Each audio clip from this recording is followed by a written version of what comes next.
Bueno, solo repetir, gracias por estar acá.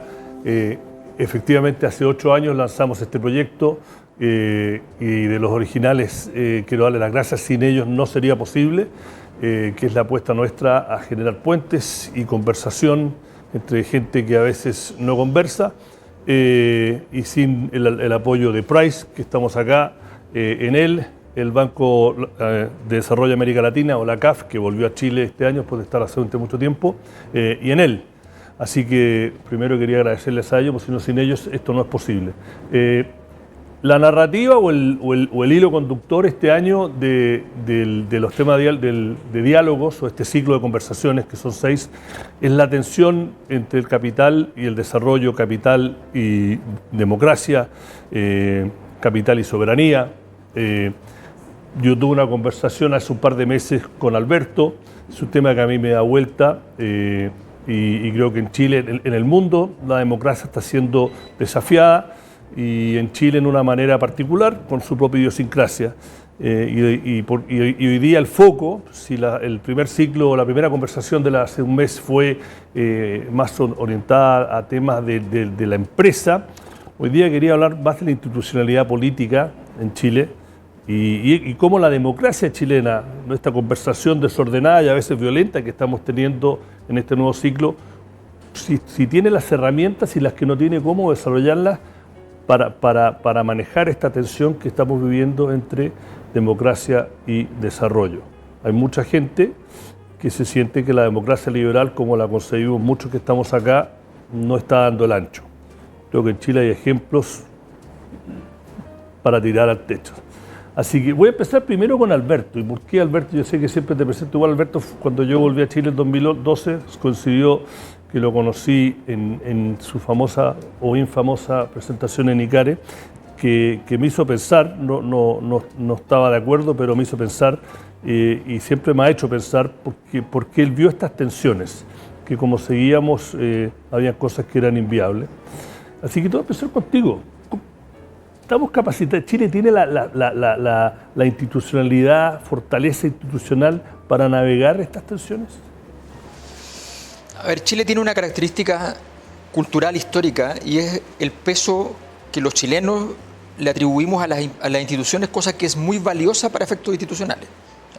Los chilenos creen en la institucionalidad, la respetan, hablan con la institucionalidad, y esa relación se ha deteriorado mucho en el último tiempo. Crece una desconfianza y en gran medida es porque creo que en general hay una élite que no ha entendido qué es una institución. O sea, estamos con una lógica demasiado instrumental. La institución tiene 3 características sociológicas. Una es que es un heredero del rito antropológico antiguo, que es una forma de controlar la energía de la sociedad que es disruptiva y llevarla por un camino. Eso es lo primero que hace la institución. Lo segundo, que en términos históricos al mismo tiempo, que hace es el hecho de que consolida la costumbre como algo que tiene valor para las personas. Una institución es fundamentalmente una costumbre. Y el tercer elemento en el cual nosotros nos concentramos cuando pensamos en instituciones, que es como el funcionamiento de una institución burocrática. Aquí hay algo que tiene que funcionar y que tiene que recibir un problema y entregar una solución y qué sé yo. Esas 3 dimensiones tienen que ir juntas. Si tú no las llevas las 3 juntas, no va a funcionar. Y si tú no tienes capacidad de diagnóstico del estado en que se encuentran esos fenómenos, entonces no lo puedes administrar, no puedes. Y lo que ha ocurrido es que no se entiende, o sea, si se ponen de acuerdo un par de partidos, uno de gobierno, otro de oposición, da lo mismo el momento, decimos, el problema se resolvió porque ya está. Y no se entiende que eso puede no estar resolviéndose y al contrario puede estar generando un problema institucional mayor.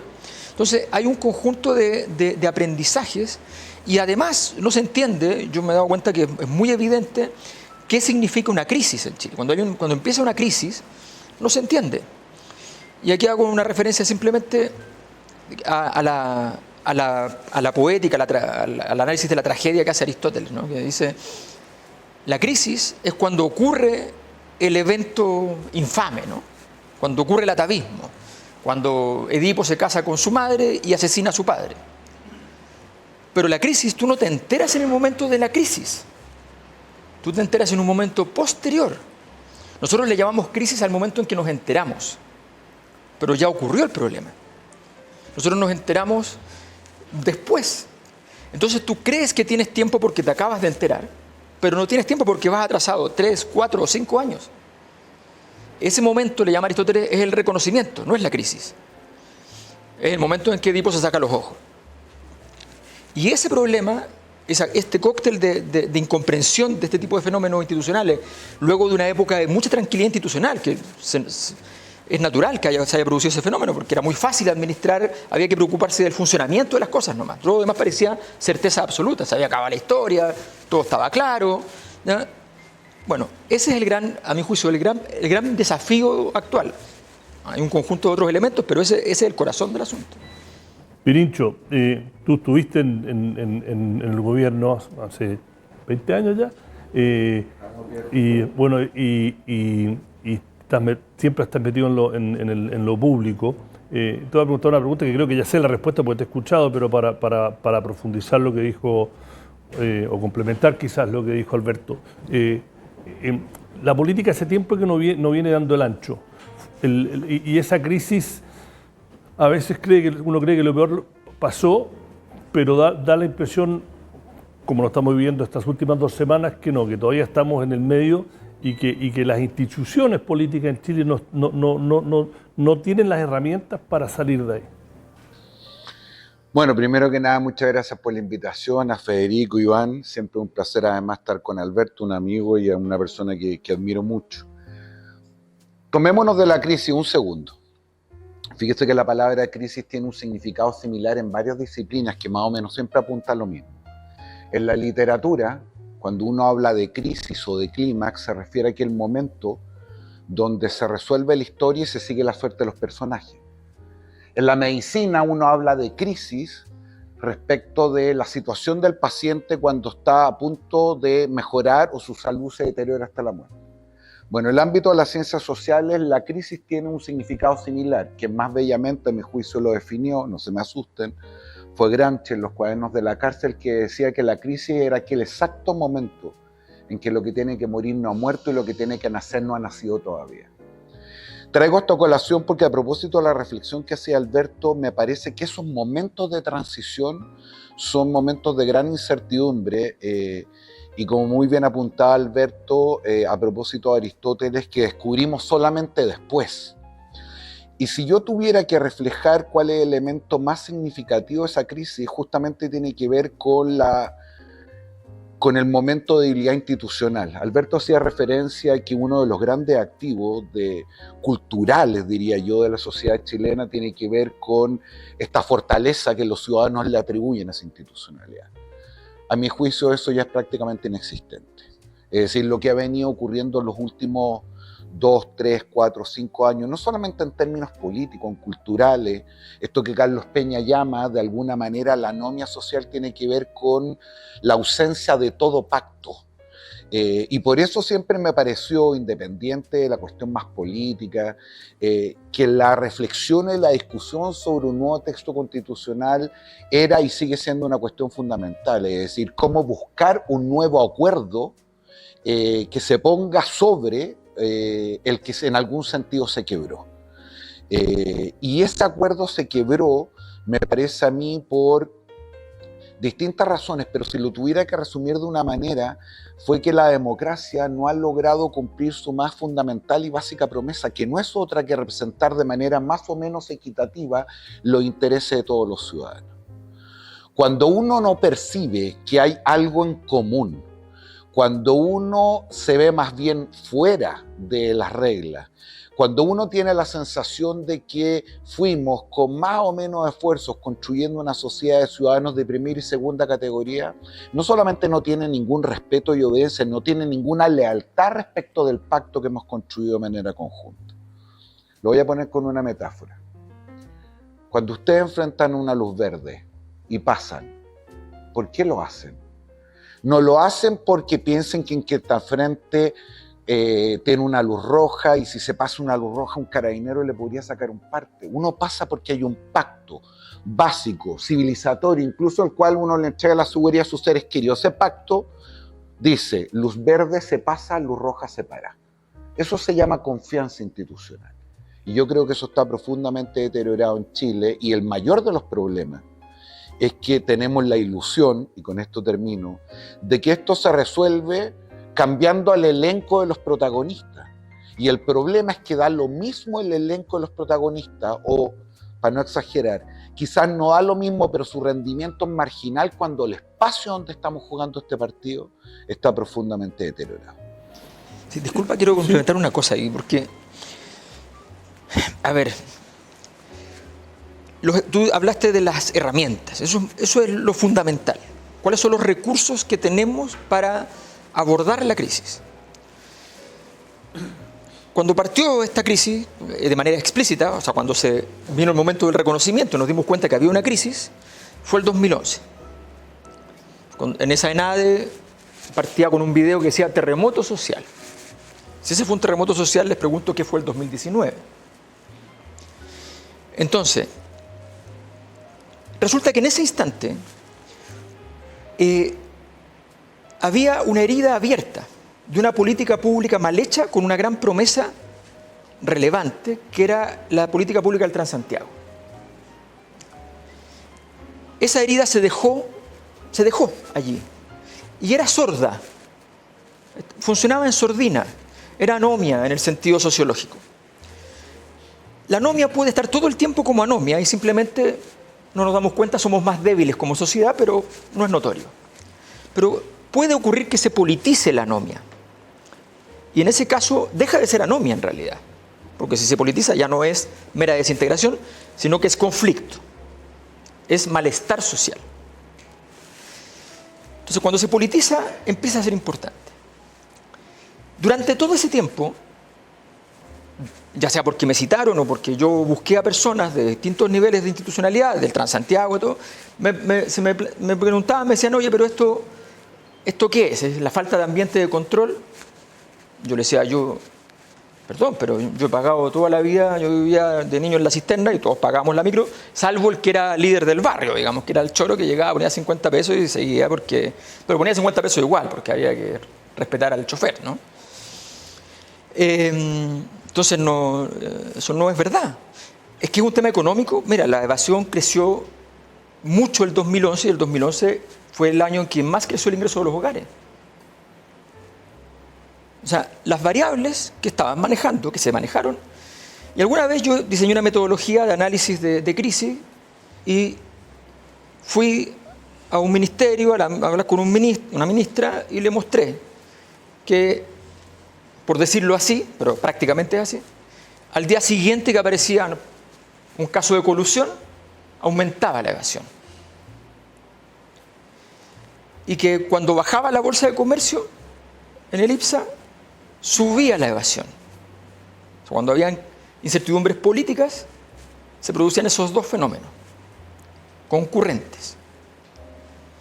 Que habían acciones muy politizadas de empresas muy famosas por temas políticos, que tenían una correlación con la evasión de menos 0.8, fenómeno que en la sociología es casi imposible. Lo dije en un encuentro sobre temas de transporte, se me acercaron algunos chicos que hacían doctorado, estaban investigando, me pidieron los datos, se los di. A ninguna autoridad le interesó. El 2019 la palabra central era evade. Se había politizado por completo esa herida de política pública mal hecha, no resuelta, que por ahorrarse 2.000, 3.000 millones de dólares te costó 15.000, te sigue costando por año 2.000. Entonces, cuando ese ejemplo revela, a mi juicio, la profundidad del daño de una decisión mal tomada y de una incapacidad de diagnóstico de ese tipo de situaciones. Creo que lo que dice Perincho es fundamental. Hoy día esa confianza institucional de base que comienza con el caso Caradima, que rompe una base de sustentación de esa confianza. No solo la institucionalidad no es solo la política. Que sigue con el conflicto de Bielsa. O sea, todas esas cosas tienen que ver con esto. El lugar estratégico de una sociedad es uno solo. Por decirlo con Andrés Bello, todas las verdades se tocan. Entonces, la sociedad es una sola. No es que aquí está la economía, aquí está la... No es así. La dividimos para poder analizarla. Pero si no entendemos que hay vasos comunicantes, entonces no somos capaces de encontrar un remedio. Y aquí el tema de las herramientas es fundamental. Partimos con un requerimiento de asamblea constituyente, se terminó en una convención constitucional que fracasa vergonzosamente. Estamos con un consejo constitucional, que es una herramienta mucho más pequeñita, y tenemos que con esta herramienta pequeñita resolver un problema que ya una herramienta grande no pudo. O sea, estamos en problema. Tenemos pocas herramientas, no nos estamos siendo capaces de construir la herramienta. Creo que tener conciencia de la magnitud del problema y no imaginarse que esta semana estuvo mejor, entonces se nos quitó un poco la fiebre. ¿Ya? Todos sabemos que justo el día que alguien en agonía se va a morir, es justo el día que amaneció súper bien. Que está mejor, que qué sé yo, y amaneció súper bien hoy día, 5 horas después. Entonces, no, aquí hay que tomárselo muy en serio. Esto es un problema real. O sea, realmente la situación de Chile, o sea, uno se va acostumbrando, pero no se puede sacar plata fuera de hora porque los cajeros automáticos están todos tapiados. Mira, hace un mes en la primera conversación de este ciclo, el ex canciller Moreno, resumiendo un poco lo que dijo, pero dijo, mira, estuvimos en el abismo y ahora estamos a 100 metros del abismo, pero el abismo sigue ahí. Y mi pregunta viene ahora, otra lectura de lo que es en la política, que es una de tantas definiciones. Pirincho habla de la representación y distribución de poder en una sociedad, y que se sientan representados, pero también tiene que ver, yo creo, con mejorarle la vida a la gente. Y si uno mira los números, y como en general estamos hablando de un poco, meterlo al tema de economía, desde el 2010 al 2022, o el 2021, perdón, que son las cifras que hemos visto, si uno saca el periodo del año post-terremoto, el PIB per cápita en Chile ha crecido 0.9%. Entonces uno mira, ¿no?, que eso también la gente se siente más allá de esa frustración. Y los que me conocen más saben que parte del mes yo estoy en Argentina. Argentina tiene una crisis que lleva ya 50 años, pero la crisis no es económica, la crisis es política, que se manifiesta en una economía que vive en crisis. Mi pregunta acá es, ¿no?, el problema acá, tú dijiste, hay ciertos síntomas de que tenemos un problema, los más evidentes, ¿no?, la reforma, el tema de las pensiones, el tema de la salud, hasta cierto punto el tema de educación, como los 3 pilares o los más mediáticos, pero hay otros, ¿no? Pero la política no da el ancho, y mi impresión, y dejo la pelota abierta, la cancha abierta, mi impresión es que ese apego a esa institucionalidad, lo canalizamos por una vía institucional, lo de la Constitución. Esto lo canalizamos como que nos hace sentir mejor, pero esa institucionalidad política no está tampoco dando el ancho. No da el ancho, pero lo que acabas de decir no es poco. Es decir, lo podrá confirmar Alberto, que además está viviendo afuera, pero una de las cosas que más impresiona a quienes miran a Chile es que después de momentos o puntos de inflexión donde sentíamos que el país o el destino del país había cambiado para siempre, después de uno de los instantes probablemente más violentos que hemos registrado en los últimos 50 años, a la gente de afuera no deja impresionarle que esto lo sigamos resolviendo con un lápiz, con un papel. Ya hemos tenido 8 procesos electorales en menos de 2 años y medio. Es decir, hay una pulsión que a mí me parece civilizatoria. Pero no es como, perdón que te interrumpa, no es como que nos sacamos el problema encima diciendo lo solucionan así, con un lápiz y un papel. Es que aunque así fuera, me parece que es una cuestión respecto de la cual yo personalmente me aferraría. Es decir, quitarle piedra a los ciudadanos de las manos y ponerle lápices y un papel para votar me parece una cuestión bien esperanzadora, más allá de que realmente no dimensionemos la profundidad de la crisis y cómo el hecho de ponerle a ciudadanos un lápiz y un papel en la mano no lo va a resolver. Fíjate el ejemplo que ponía Alberto a propósito de la ovación. Los abogados sabemos mejor que nadie, esto a propósito de temas regulatorios y otros, que no hay legislación que valga, por más draconiana que ésta sea, si no hay una base de sustentación moral, cívica, fundamental respecto al comportamiento de los ciudadanos. Para seguir con mi ejemplo del semáforo, si un día nos volviéramos locos y nos empezáramos a pasar todas las luces rojas, daría lo mismo la cantidad de carabineros que hubieran en las calles. Todo depende de cierto comportamiento, de cierta adhesión y de cierto control social entre nosotros. Hoy día las tasas de evasión del transporte público en no oficiales deben bordear el 50%. Eso significa no que el 50% de los ciudadanos son unos delincuentes. Significa que hay un 50% de los ciudadanos que considera, por distintas razones más o menos legítimas, que el transporte público es gratuito. Imagínate lo que culturalmente significa para una familia de clase media, más bien baja, incorporar eso a su presupuesto en el caso que lo tengan que pagar. Es decir, ¿qué significa para una familia normal cuyo padre y madre sale a trabajar todos los días? ¿Para qué decir los cabros? Toma 2 movilizaciones al día, son más o menos 400.000 pesos mensuales.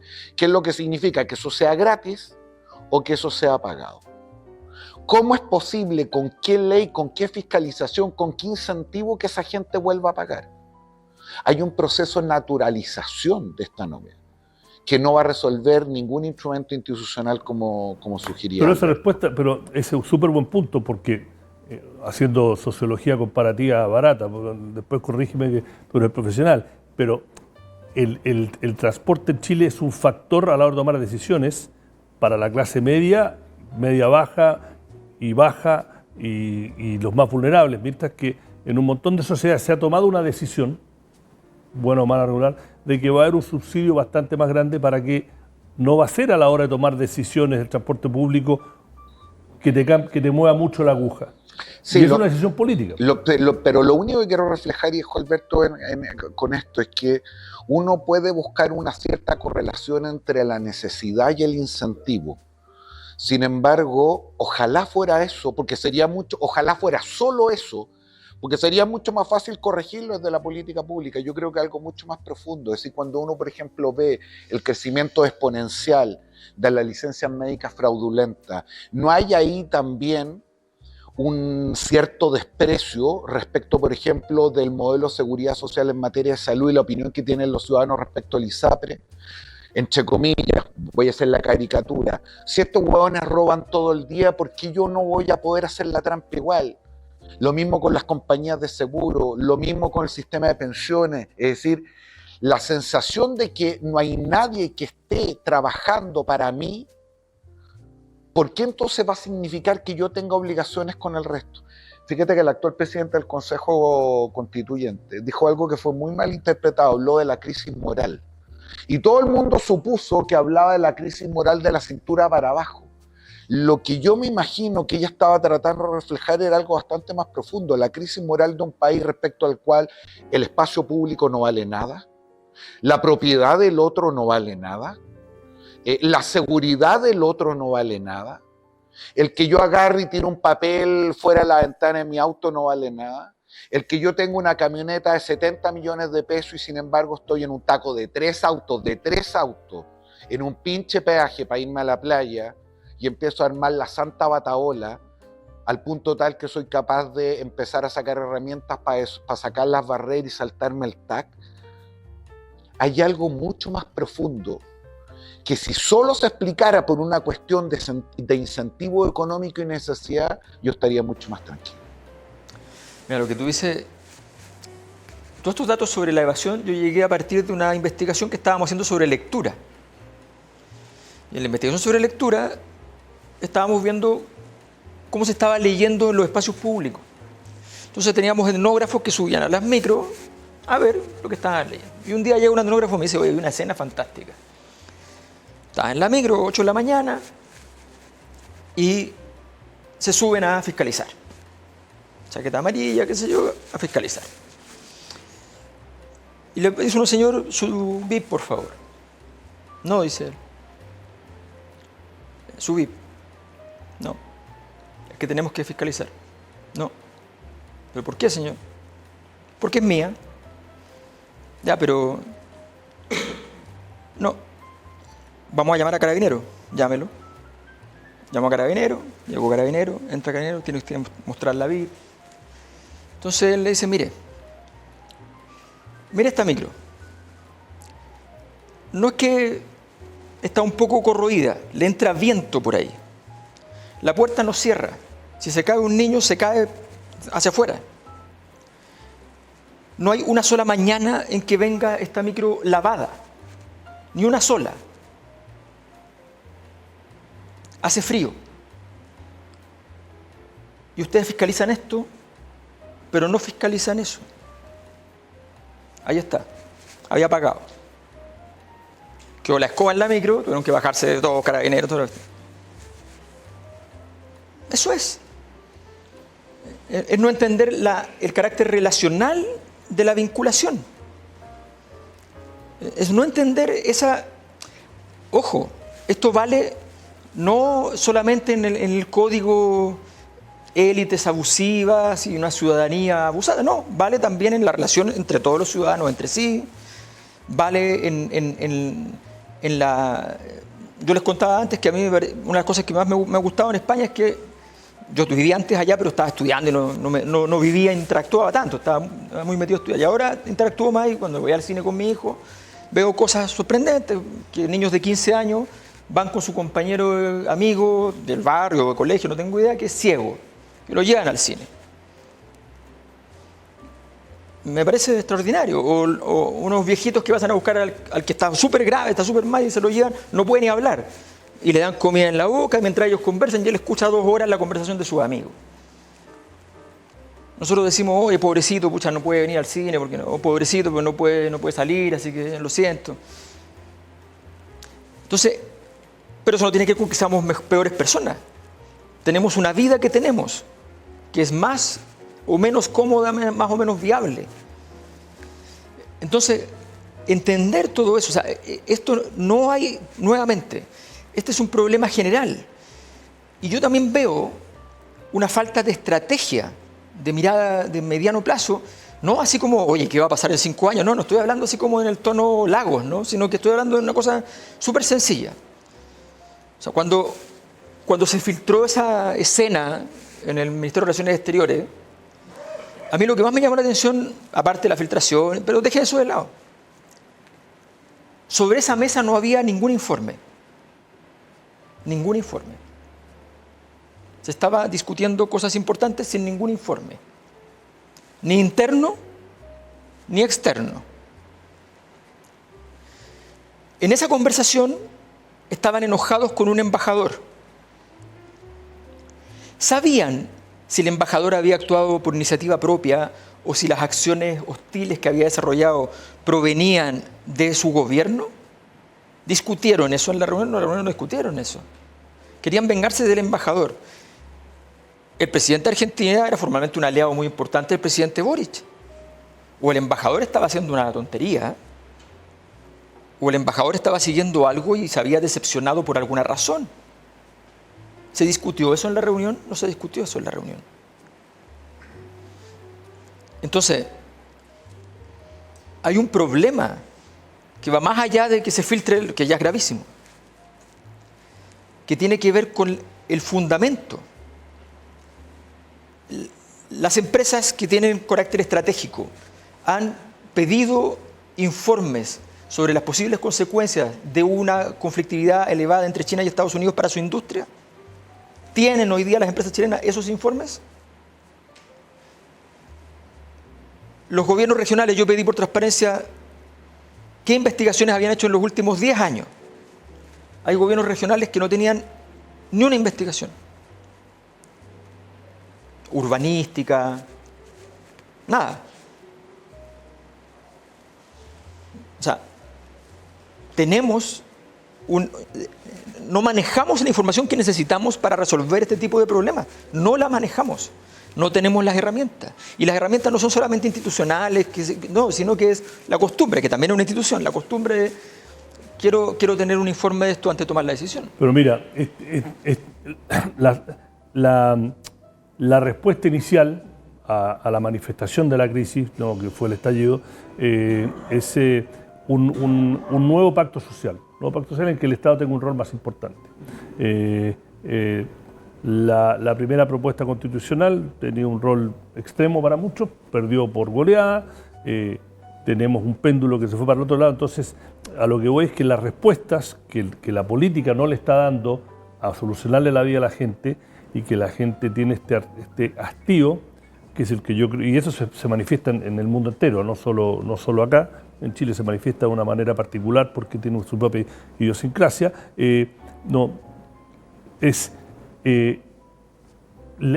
peligro o el temor de algunos de que esta falta de respuestas políticas, porque efectivamente mejor que tener piedras es tener un lápiz y un papel, ¿no? Pero si la democracia se soluciona con más democracia, lo estamos viendo mucha evidencia acá.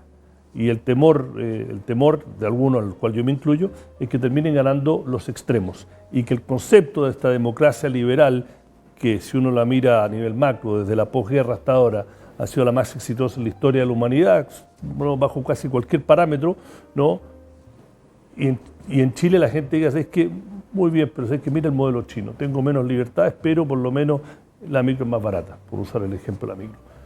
¿Cómo salimos? Porque me estoy deprimiendo. Está bien partir por algo.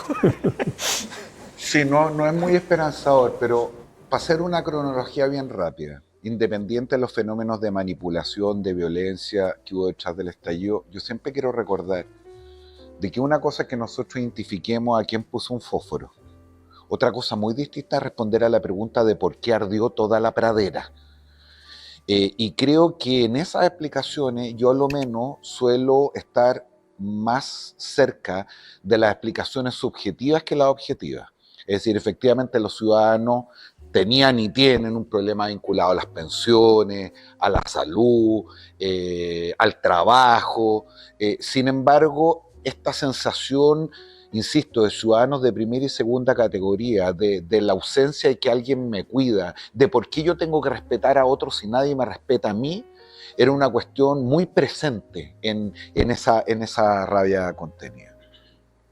Y entre otras cosas porque había un cierto modelo que había sido muy exitoso, el modelo de los 30 años, pero que estaba quebrado, un modelo de desarrollo que fundamentaba una economía que se sustentaba se sustenta sobre dos pilares, la explotación de nuestros recursos naturales, el capital financiero, y que tenía tres grandes aliados.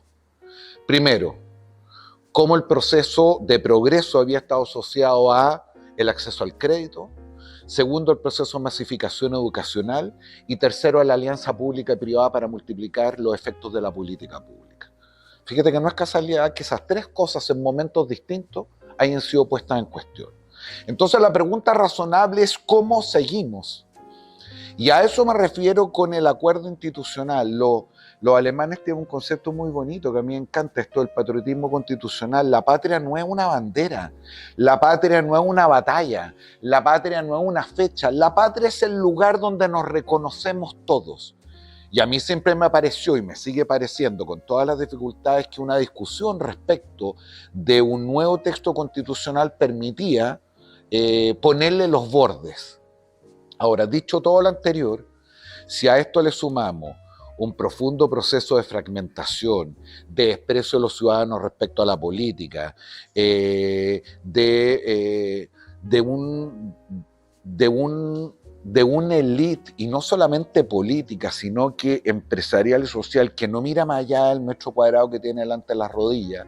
Entonces la sensación es que estamos todo el día improvisando. Esta cuestión que dice Alberto a propósito de los informes puede parecer súper anecdótica, pero hace mucho rato, y no solamente desde lo público, también de lo privado, estamos tomando decisiones que son sumamente intuitivas, sin ningún tipo de evidencia.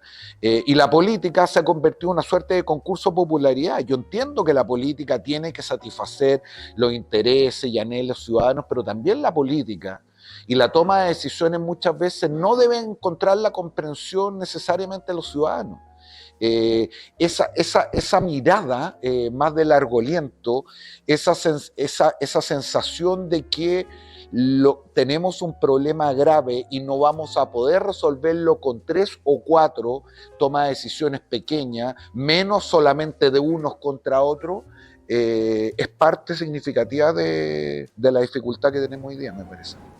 Alberto, tú también haciendo sociología o política comparativa, lo dije al inicio, ¿no? Que estos desafíos en Estados Unidos se manifestó con el tema de Trump, en España tienen, por decirlo, los sistemas de Podemos y Vox, bueno, en Inglaterra, en Gran Bretaña, el problema de Brexit, una Europa que la extrema derecha ha tomado mucho valor y bajo lo que uno lee desde acá, una constante baja del apoyo a la democracia socialdemócrata, que es como la que gobernó Occidente en los últimos 50, 60, 70 años, ¿no? Pero los desafíos, más allá de que Chile tiene esta idiosincrasia que somos desconfiados, de que tenemos una cosa nuestra, pasa también por el tema de lo básico, de tener lo básico solucionado. Y voy a un ejemplo que el ministro Marcel lo ha dicho en on y en off, pero no es la primera vez que yo lo escuchaba, que es el tema, y lo vincula a la coyuntura de la discusión de si es necesaria o no una reforma tributaria, ¿no?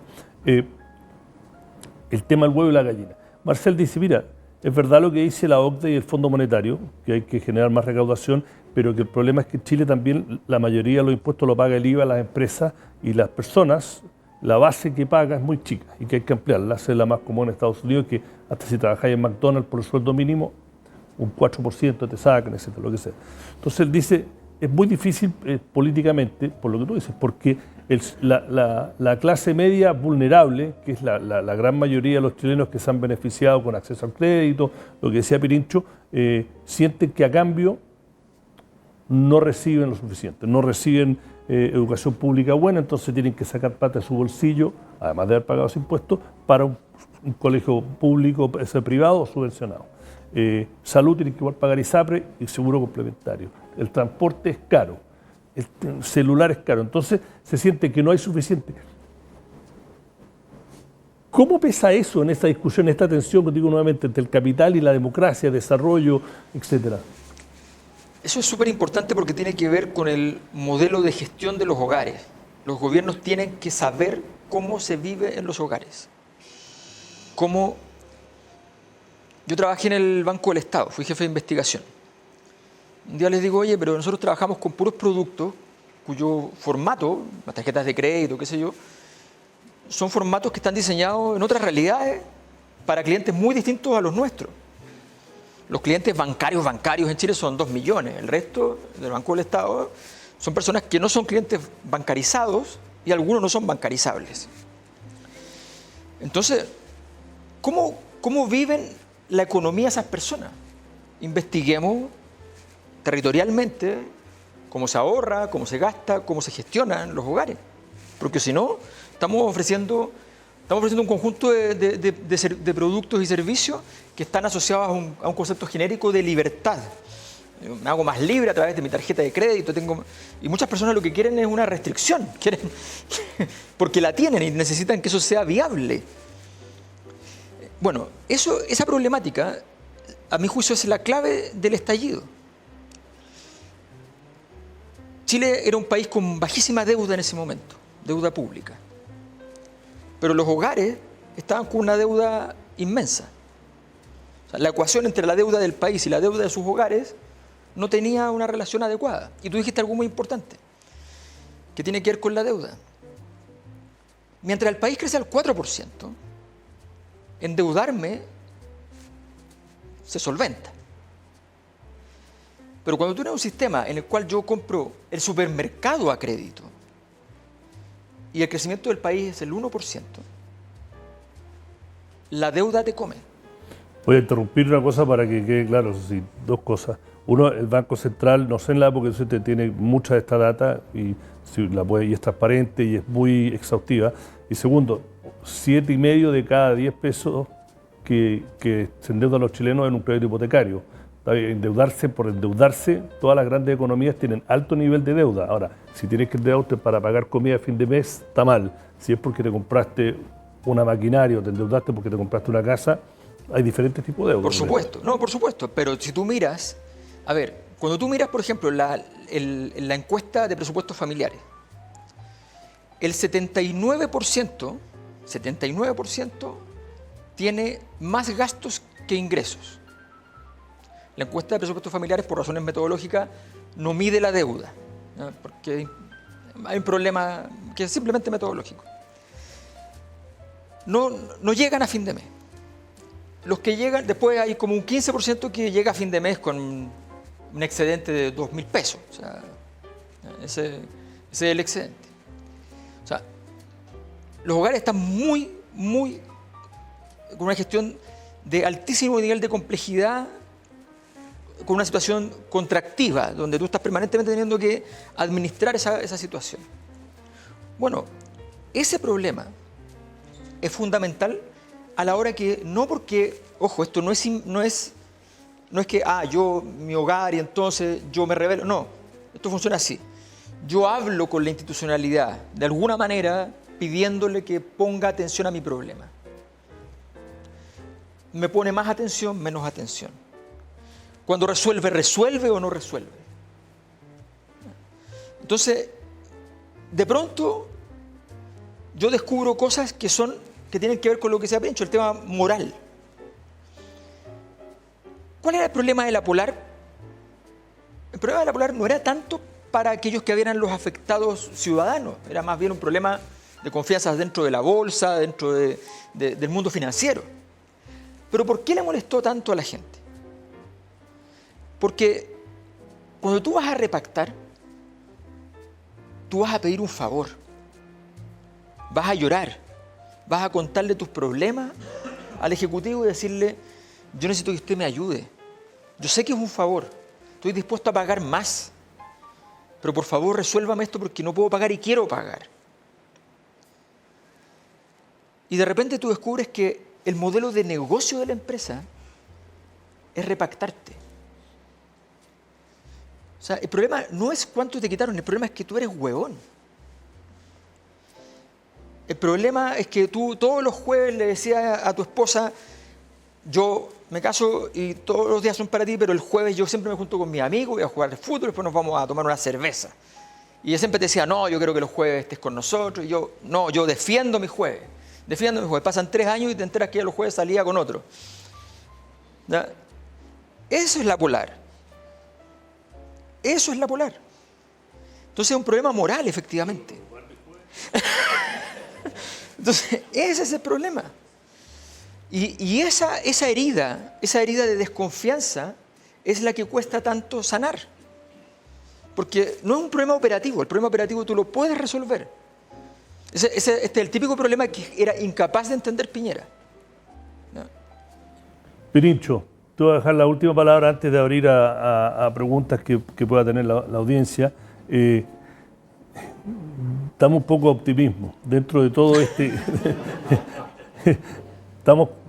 ¿Vamos derecho a un bukelele acá o tenemos las herramientas para que con más democracia le encontremos una solución a la chilena para estos desafíos? Y no sé que no es fácil, pero ves señales, ves cosas que te dicen, mira, a pesar de todo este ruido, yo desde el punto de vista de la economía, lo dije el otro día, si uno saca todo este ruido con un gobierno que es el más de izquierda de 50 años, terminamos un año con superávit fiscal y este año con un déficit muy chico, un Banco Central que a pesar de la navegación turbulenta que tuvo que pasar, está controlando la inflación, el peso está controlado, o sea, hay una inercia institucional, por lo menos del lado económico, que a pesar de toda esta turbulencia me hace ser optimista, pero del punto de la política, Pirincho, déjanos con algo de optimismo. Hay cosas que a mí me llaman al optimismo. Después de todo este periodo que ha sido sumamente convulsionado, una de las cosas que me llena de esperanza tiene que ver, y a ver si lo digo bien, con la repolitización de la ciudadanía. Creo que más allá de nuestras posiciones políticas, para decirlo en términos más, yo no guardo una gran esperanza respecto de nuestra élite política. Tampoco respecto de la élite empresarial, para ser muy bien franco. Pero fíjate que guardo harta esperanza respecto de la resiliencia y el talento de los ciudadanos. Michelle Bachelet gana la segunda vuelta electoral con un porcentaje que nunca habíamos visto hasta esa fecha. 4 años después, Sebastián Piñera saca la votación más alta que ha sacado la derecha de la historia de Chile, que había sacado a la derecha de la historia de Chile. 2 años y medio después tenemos un estallido social que pensamos que había cambiado los rumbos del país para siempre. 1 año y medio después, un candidato ultraconservador gana la primera vuelta electoral. Hay algo ahí. Hay algo ahí respecto del talento ciudadano. Para ponerlo en términos menos académicos, esto es como una micro, ¿no? Donde atrás van sentados personas que son de izquierda y derecha, da lo mismo.